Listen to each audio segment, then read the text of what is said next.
สบายดีบอสมองสบอนเนาะสุขสุคนยินดีต้อนรับทุกท่านเข้าสู่ช่องสโบซ่าแนว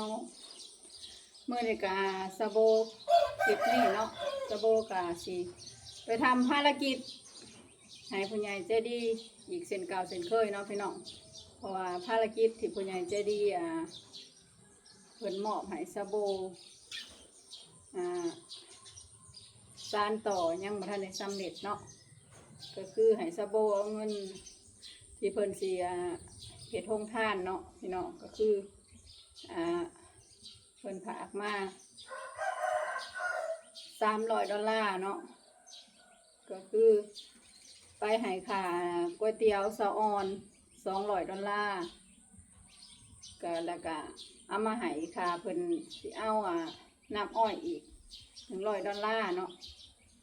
แต่เงินค่าก๋วยเตี๋ยวซาออนนั่น$200นี่ก็ได้ก๋วยเตี๋ยวอยู่158ถ้วยเนาะพี่น้องสโบก็ได้มอบให้ซาออนเป็นที่เรียบร้อยแล้วในมือนั้นแล้วบาดนี้ยังเหลือค่าน้ำอ้อยเนาะพี่น้องสโบยังบ่ทันได้ให้เพราะว่าพระเจ้ายังบ่ทันแล้วเกี่ยวข้าวเกี่ยวน้ำมื้อนี้เนาะเพิ่นเสร็จเพิ่นโทรมาว่าพร้อมแล้วเนาะสโบก็เลยสิเอาไปให้อยู่พุ่นนัดกันอยู่เพื่อนซาออนก็เงิน$100ก็ได้น้ำอ้อยอยู่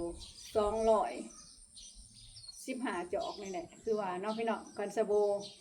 ว่าบ่ผิดก็คือว่า215จอกประมาณนี้เนาะพี่น้องเดี๋ยวไปเบิ่งไปชมกันเลยว่าสิเป็นอะไรเนาะและพี่น้องไปขอกันอยู่ต้นตอนนี้สโบกับมาหอดเพื่อนซาออนเป็นที่เรียบร้อยแล้วพี่น้อง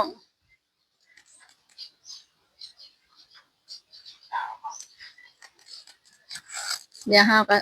นี่มาหอดแล้วนั่นก็คือบ่าวแหล่กับสาวยังก็สาวสายไหมเนาะสบายดีก็มานัดกันพี่น้องคนเฮาก็แล้วเกี่ยวข้าวโทรหาส่วงเงินก็มาแต่เฮิงนั่นแหละแต่เพิ่นบ่ว่างโดยเฮาก็ว่างมื้อนี้บ่ข้าวก็แล้วแหละเนาะ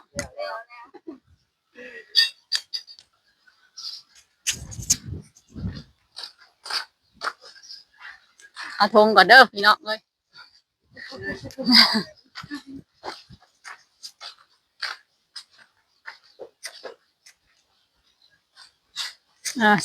สบายดีสบีดาอีกเทื่อหนึ่งเนาะเผื่อสิได้มาเพาะสิได้เผื่อสิได้มาเห็นนี่ก็บ่แม่นง่ายได้พี่น้องเอ้ยยามเวียกยามงานเนาะคันบ่แล้วเวียกแล้วงานก็บ่ได้เห็นบ่ได้มาหากันพี่น้องเอ้ยคนต่างมีเวียกนะมื้อนี้ก็สิมาทำภารกิจให้ผู้ใหญ่ใจดีคือเก่าเนาะเพิ่นว่าอยากได้น้ำอ้อยเฮ็ดโรงทานใส่บุญพระป่าในวันที่20ธันวาเดือนหน้าที่สิฮอดนี้เนาะเพิ่นก็อุดหนุนน้ำอ้อย$100เนาะก็เป็นได้เท่าก็เฮ้ยแต่ว่าซาโบเอาเป็นออกมาเป็นเงินกีบเนาะเฮ้ยถือด้วยเบิ่งไพ่ไหมเนี่ยเฮ้ยคันมันดับได้น่ะที่ว่าเฮาต้องถอดออกกันน่ะเสียงสิหายทันทีก็มื้อน่ะถ่ายมื้อน่ะไพ่ไหมเบิดลืมยิบไปในข้อเสือเด้ก็มั่นใจว่ากันมาแลมพี่น้องเอ้ยบัดถ่ายคลิปแล้วปิดคลิปบ่มีเสียงหยังเลยคลิปคือบาดมาผ่ากับบ่บัดนี้มาพากเอาบาดคลิปพากมันก็บ่ได้ม่วนคือคลิปสดได้เนาะมันบ่ธรรมชาติโอ้ยศึกษาคนผู้ได้เงินจากผู้ใหญ่ใจดีอุดหนุนนี่เด้ข่อยก็สิไปหายังมาขายเนาะบักตาลบ่เนาะมาขายนี่อย่าบ่ต้องไปเขาสิเจ็บท้องกินบักตาลซะโบโรงทานซะโบบักตาลว่าเขาว่าอันยืงท้องบาดนี่ก็สิว่าเป็นพี่ปอบข้าวอีกก็สิยากอีกเลยเนาะกาเงิน$100เนาะ สะโบก็เอาออกมาเป็นเงินกีบเนาะ 2 ล้านเนาะ 2 ล้าน 100,000 154,000บ่เฮ้ยนี่ 54,000 154,000 50พอรวมกันเลยเดี๋ยวเฮาใส่เจ้าของเพิ่นนับเองเนาะว่าครบหรือบ่ครบเนาะส่วนของเจ๊ปิ้งไก่ใหญ่เฮาเซา ไว้เรียบร้อย ก๋วยเตี๋ยว$200แม่นให้เรียบร้อยแล้วเนาะ รอแต่มือฮอดมือ รอแต่ลงกรารเลยฮอดมื้อนี้ลงกรารเลย วันที่20ธันวาเดือนน่ะ เดี๋ยวนะเนาะ ไก่นี่เนาะ ไก่แต่ได้นี่ อันผู้ใหญ่ใจะดีฝากเงินมาให้ก่อนนี่ก็สิหลับอยู่ติ ลาบ เนาะ ลาบ คันมันอากาศหนาวก็คือสิเปลี่ยนเป็นข้าวจีก็หลับคือเก่า ลาบคือเก่าลาบคือเก่า เด้อเนาะ อ้าว ตามเอา จัง ถ่ายรูปเพิ่นแน่ ไปอยู่กัน ดุมแล้วว่า ไปเบิ่ง ตัวกลมๆขาวๆหั่นดิแปะๆน่ะได้บ่ ได้บ่ โอเค หลาย อ้าวนับมึงดูหะ แต่มึงก่อน 1 2 3 4 5 6 7 8 9 10 11 12 13 14 15 16 17 18 เพิ่นพา 19 20 เมาน้ำอ้อย 2 ล้าน154,000กีบ 2 ล้าน กาสิได้น้ำอ้อยอยู่216จอก 16บ่เฮานับมื้อละ15 อ้าวไก่มา4,000แล้วก็เพื่อเลย เดี๋ยวมันก็มีกูหันอยู่กับเพื่ออากาศมันดี ละบาทนี่อัน ถ้า ส เป็ ม น มุติว่าคันมันหนาวได้บาทนี่คันเป็นข้าวจีเฮาสิได้จักก้อนบาท เป็นข้าวจีเด้ เป็นข้าวจีบ่เด้อขออนุญาตไล่เบิ่งนึงเด้อ วนเบิ่งเนาะพี่เนาะ เดี๋ยวไล่ให้เบิ่งก่อนเนาะจะได้บ่สิว่า แม่น อันนั้นนี่เนาะ เนาะให้ผู้ใหญ่ใจดีเพิ่นพังนำกันเนาะ โดยแม่นสมมุติว่า165คูณ13ได้อยู่อันนั้นอะไร14ซะเนาะ อันน้ำอ้อยเพิ่นนี่จอก10,000 2ล้าน3แสนได้166ก้อนถึกอยู่2ล้าน158,000อะไรเอา ก็ยังเลยเงินอยู่ได้ ได้ หะ ก่อนเท่าไหร่ อะไรก้อน13 ก็บ่ต้องเอาเลยเงินก็ได้เอารูดเงินลงไปซะมันสิรูป บ่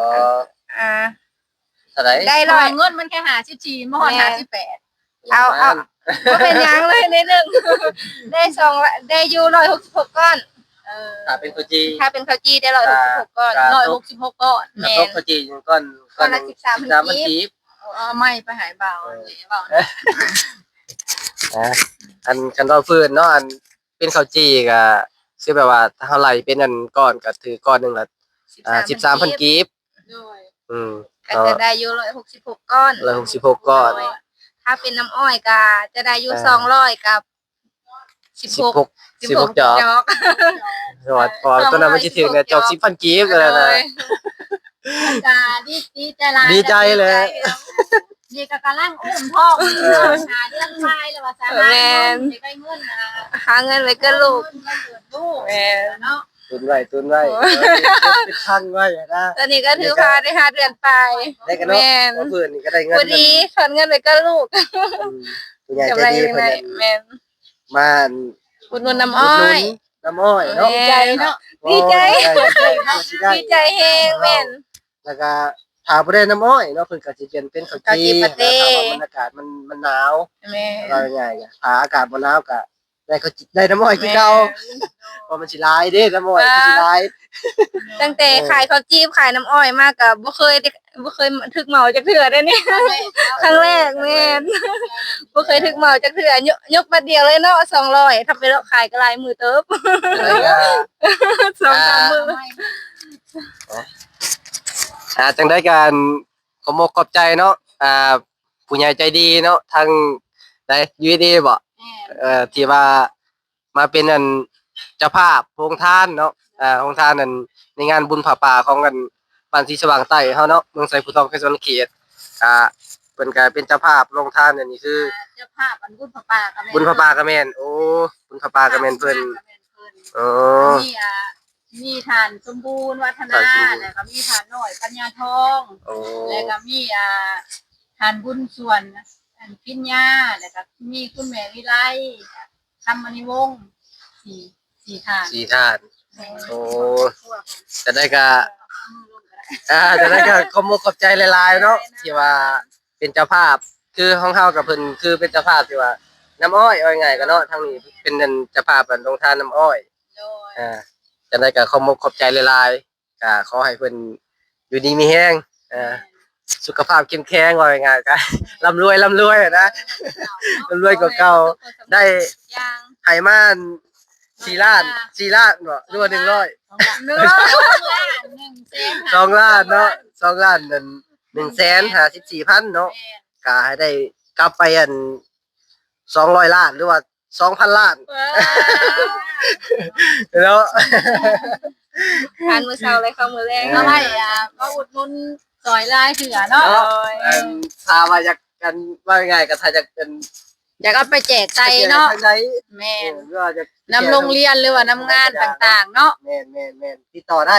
ทาง ติดต่อเข้ามาได้ ซาโบแล้วก็ขอบใจนำซาโบอีกเทื่อนึง จ้า เป็นสะพานบุญ โดย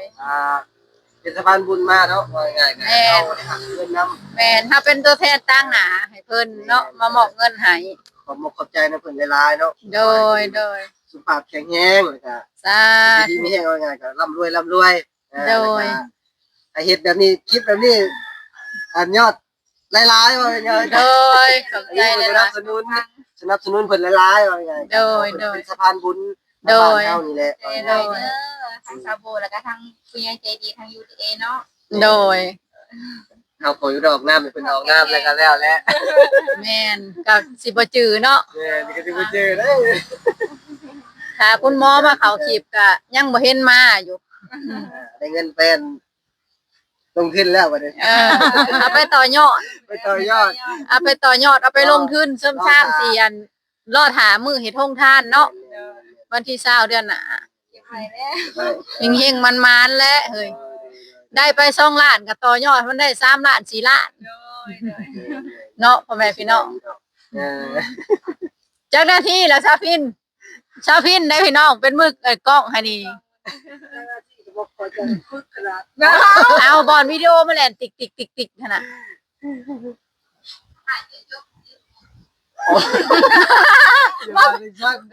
ว่าไปตาข่อยสิเป็นลอยซะเนาะมันสามมื้อละทายว่าอยู่มาแลมทายแล้วบ่ลืมกดคนลอยๆเพราะว่าจนเมื่อย ม่วนท่ายจ้ะ ได้อยู่ดอกก็ได้อยู่ นฮอดอยู่บ่10 นาที 10 นาทีแล้ว จริงเลย หาที่แปดเลยอยู่เป็นติด อันนั้นคือวีนาที บ่รักมันอยู่ทางหน้านั่นจักนาที มันก็11 นาทีแล้ว เออ แต่ว่าเนี่ยนะคนก็ตอบถูกอยู่ ทางนี่น่ะรับไปเรียบร้อยแล้วพี่น้องเอ้ย โอ้ยเดี๋ยวพอจะยิ้มหน้าตาได้เกินแล้ว อ่านขอบใจผู้ใหญ่ใจดีอีกเทื่อหนึงแม่มื้อนะเสียงกึกเด่นบ่มีเสียงมื้อนะ ขอบใจผู้ใหญ่ใจดีหลายๆเด้อที่มาอุดหนุนก๋วยเตี๋ยวลูกให้อยู่ดีมีแห้งให้ร่ำให้รวยคุณหมอน่ะรับด้วยใจคุณหมอนั่นแหละเป็น ว้าวบ่เป็นว่าซะพี่น้องเอ้ยตื่นเต้นแฮงอ่านตันใจแฮงบ่ได้เงินตั้งว่า$200พุ่นเนาะพี่น้องว่า ใจเนาะว่าบ่ ว้าวก็บอก ว่าง่ายก็200โอ้ยบ่เคยเห็นเงิน$200เลยขนาด$100ยังบ่เคยเห็นอยู่ว่านี่นะ ค่อยนะช่องเถื่อนแล้วตอนลงหน้ากับเธอนึงผู้ใหญ่ใจดี ก็เพิ่นมาอุดหนุน2เทื่อแล้วเนาะเพิ่นอุดหนุนให้ทีมงานหากินก็เทื่อหนึงเนาะเทื่อนี้ก็อุดหนุนเฮ็ดโรงทานเลย ยิ่งใหญ่เลยโรงทานเฮาในวันที่20นี่กันมีคันอากาศร้อนก็มีน้ำอ้อย มีกระปุ้นกระปุ้นแล้วก็มีก๋วยเตี๋ยวและคันมันหนาวเพอบ้านเฮาก็เอิ้นเพอเนาะพี่น้องอันล่ะอยากได้อิหยังบ่จังนะเฮ้ยบ่มาล่อมาเข้ากล้องนำก็ได้เด้อ ก็โอเคเนาะพี่น้องมาฮอดนี่ก็ขอบอกขอบใจขอบคุณผู้ใหญ่ใจดีเบิดทุกท่านขอให้ครอบครัวของท่านจงมีแต่ความสุขความเจริญขอให้เป็นบุญเป็นกุศลกับครอบครัวของท่านเด้อคลิปนี้ก็ไปแล้วพี่น้องพอกันใหม่คลิปหน้าสบายดี